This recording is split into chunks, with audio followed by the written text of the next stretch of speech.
بسم الله الرحمن الرحيم. Assalamu alaikum wa rahmatullah. La taghdab wa lakal jannah. C'est la recommandation du prophète sallallahu alayhi wa sallam à cet homme qui est venu le voir en l'interpellant, en lui disant Ya Rasulallah, donne-moi un conseil. Le prophète lui dit La taghdab, ne te mets pas en colère. Il réitère sa demande. Ya Rasulallah, donne-moi un autre conseil. La taghdab, ne te mets pas en colère.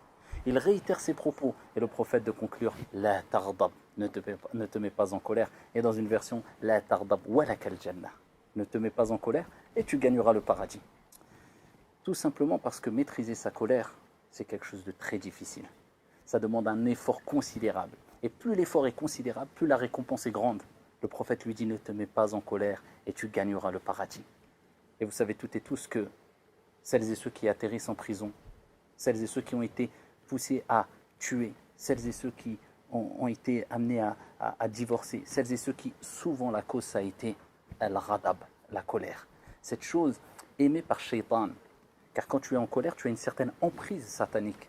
C'est pour cela que tout au long de notre vie, il est important de chercher protection près d'Allah subhanahu wa ta'ala contre l'emprise de notre âme sur nous, mais aussi contre l'emprise satanique sur nous.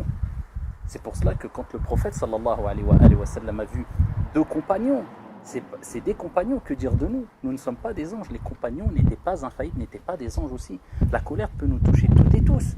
Il voit deux compagnons se disputer, jusqu'à ce qu'un compagnon avait le visage rouge, était très en colère. Le prophète dit, je connais une parole qui le calmerait. Et il dit, c'est « A'udhu billahi minash shaytanir rajim ». Je cherche protection près d'Allah subhanahu wa ta'ala contre l'emprise satanique, contre Shaitan. Car c'est une emprise satanique aussi. Le fait d'être en colère, on a une certaine emprise satanique. C'est pour cela qu'il faut chercher protection près d'Allah contre Shaitan.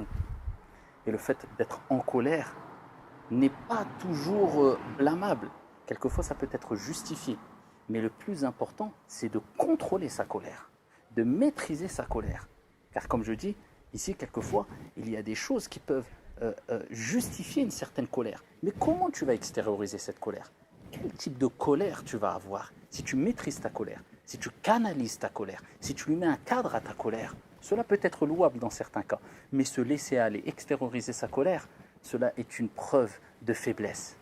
C'est pour ça que le prophète sallallahu alayhi wa sallam a dit le fort, ce n'est pas celui qui terrasse les gens lorsqu'il est en colère ou qui prend le dessus ou qui extériorise sa colère. Non, ça c'est facile. Se laisser aller, c'est facile. Mais le fort, c'est celui qui maîtrise sa colère lorsqu'il est en colère. Celui-là, c'est le fort. Donc, ne crois pas que le fort, c'est celui qui, dès qu'on va lui lancer un mauvais regard ou une insulte, il va répondre en gonflant ses muscles, en voulant frapper la personne. Celui-là, c'est un faible parce qu'il s'est laissé aller, il n'a pas fait d'effort. Le fort, c'est celui qui maîtrise sa colère lorsqu'il est en colère. Et cela ne veut pas dire se laisser écraser. Ne pas confondre bon comportement avec faiblesse. Non, c'est une force. Tu pourrais extérioriser ta colère. Tu sais que tu pourrais causer même des dégâts. Mais tu te dis non.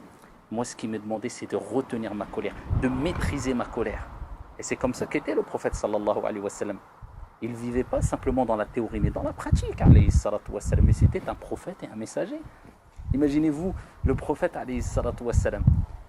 Un jour, un homme, comme Anas radiyallahu anhu wa arda l'a rapporté, est venu l'interpeller, c'était un bédouin.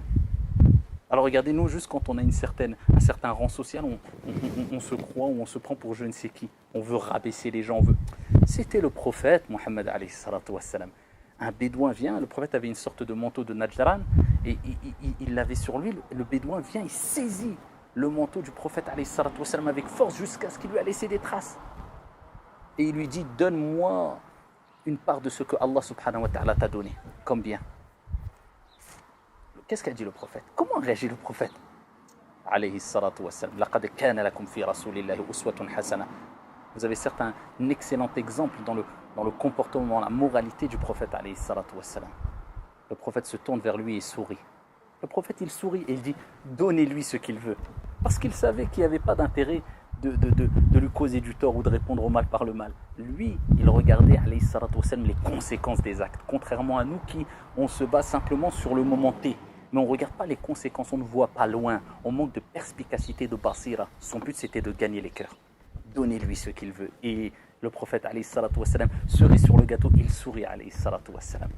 Voilà comment on doit réagir en suivant le modèle du prophète, car le prophète alayhi salatu wassalam a dit il n'y a pas une chose accompagnée d'indulgence, de douceur, sans que cette chose, ce comportement, cette situation ne s'embellisse. Et il dit alayhi salatu wassalam, il n'y a pas une chose accompagnée de dureté, sans que cette situation, ce comportement ne soit enlaidi. Et pour maîtriser sa colère, non seulement il est bon de dire a'oudhu billahi minash shaitani rajim, mais le prophète nous a dit aussi, quand tu es en colère, assis-toi.